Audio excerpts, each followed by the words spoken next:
Hi, it's me, Karen Romano Young, back again with another chapter of A Girl, a Raccoon, and the Midnight Moon, with pictures by Jessica Bagley, published by Chronicle Kids in 2020. Before I read, I want to say thank you for being a little worried about our flood and sending me nice thoughts about it. We have a lot of water around here, and we had a big rainstorm, so we had really a lot of water in our backyard and our basements the last 12 hours, but we're doing okay now and the water's already going down. So thank you. Chapter 22, Charisma. Still September 29th. Pearl ran across the street and buzzed Francine. As she stood on the sidewalk waiting, she didn't care about Gully watching out his window, didn't care about anything. I had a conversation with a raccoon, she thought, and laughed to herself. I have a friend who's a raccoon. How bizarre. And this raccoon friend was going to help Pearl find Vincent's head. What's up with you? Said Francine, coming out. Pearl was practically bouncing up and down. Nothing, said Pearl, and giggled to herself. Francine was not in any such giddy mood. As they walked along, she said, I looked out my window last night, and you'll never guess who I saw walking down the street. Mr. Gulliver himself. So, I hope you threw a flip-flop at his head. And, whispered Francine, I saw you and Mr. Nichols, holding hands and walking down the street. Pearl wished a crack would open in the sidewalk and swallow her up. But she confided, Mr. Nichols was in the garden last night. I think he sometimes sleeps there, so I was checking to see if that was true. Francine gaped, but Pearl rushed on. He didn't have anywhere to sleep. And if Gully thinks he's trespassing on library property, he'll get him sent to a shelter.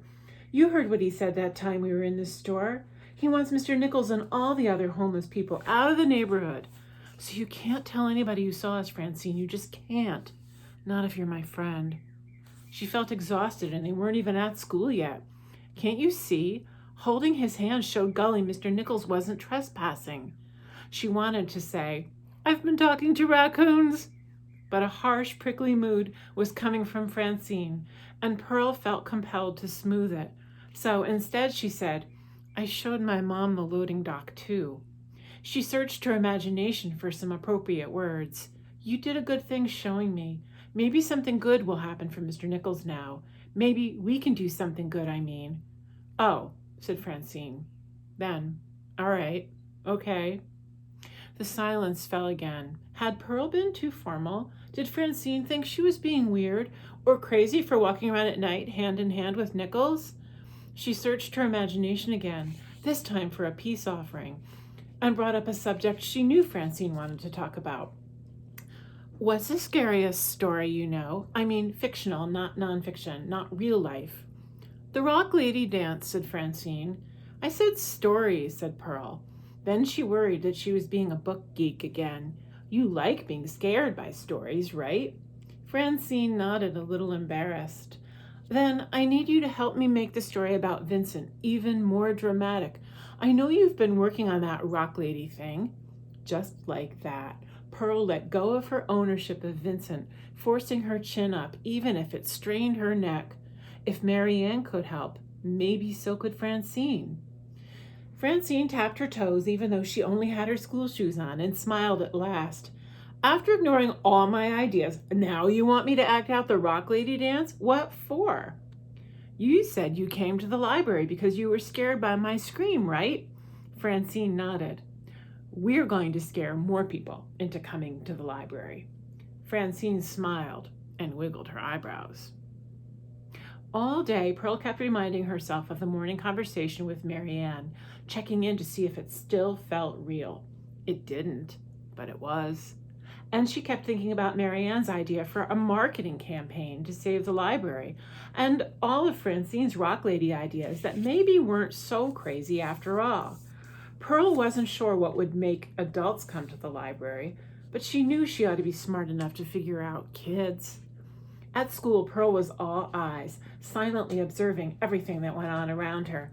Since the first day of school, Elsa hadn't asked Pearl to give any more story summaries from Millie or anyone else. None of the girls had even spoken to her. Pearl still didn't understand why they excluded her. It made her leery of trying to tell them any story, really. But the plan she was devising with Francine's inspiration could only have a story at the center. And dimly in her heart, Pearl knew that the problem wasn't the story. After all, Harry Potter had taken over the world. It wasn't his fault those girls wouldn't let Pearl jump rope with them. No, the problem was her. Pearl was afraid that any story she told would suffer from her being the one to tell it. She was going to need Francine's help after all.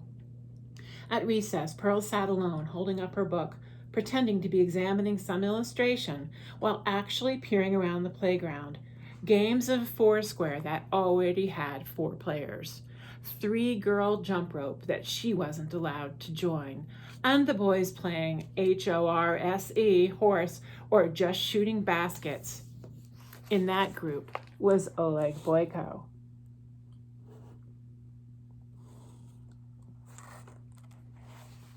Now, Pearl observed Oleg over the edge of her book. New to the school, a dropout from somewhere else. He didn't seem to have any trouble making friends. He hooted and shot and leaped with the rest of the 8th graders as if he had known them all his life. On the way home, Pearl mentioned this, and Francine said that Oleg Boyko had charisma. Granny says it's a quality you have to have if you're going to be a good performer, like if you're going to be a tap dancer.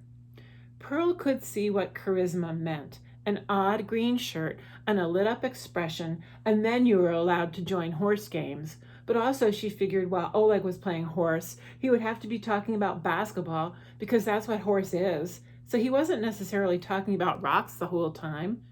That gave her a sort of clue to life. People didn't mind you being geeky if they already liked you for yourself. Did Granny say you have charisma? Asked Pearl. Because I think you do, and it's nothing to do with the tap dancing. Personally, I think I could light up any stage as the rock lady. Pearl hoped Francine's confidence could carry them both. Are you coming over? Are we going to work on this dance or not? The dance? The story?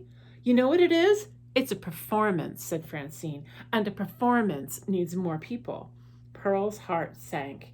She didn't dare ask anyone else. Well, wait, maybe one.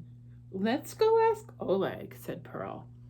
Francine was astonished. But he's an 8th grader, she said. So he is. And he's popular. So he is, said Pearl again. Francine whispered, so he might not want to have anything to do with. Pearl interrupted, so? Francine shut up, so Pearl shut up and waited too. But she could never shut up for long. She let go of her pride and said, so come on. 2 people with charisma plus 1 without it. Her. Fine. They walked around the corner to Clancy Street and rang the bell to Oleg's apartment. Oleg looked out a 2nd-floor window and called, the buzzer doesn't work. Come over to the library, Francine yelled up. We'll be in the back by the statue. She ran away giggling. Pearl, feeling gawky and over-serious, trudged back to the library behind her. A sidebar about reading. Sometimes reading comes gradually. Sometimes it comes like a smack upside the head. For my grandmother, it happened the second way. Before she moved to 22.5 Beep Street, she lived in the library basement where we live now. One night, my grandmother and her friends scared off a swarm of rats that had stolen a box from a carton behind orange-haired Rosita's rosebud bodega and dragged it to the foot of the statue in the garden. The attraction was a soft cookie, a dense dome of fluffy, succulent marshmallow, covered in dark chocolate as light and brittle as an eggshell, and meltingly delectable. The M's were the key to her reading.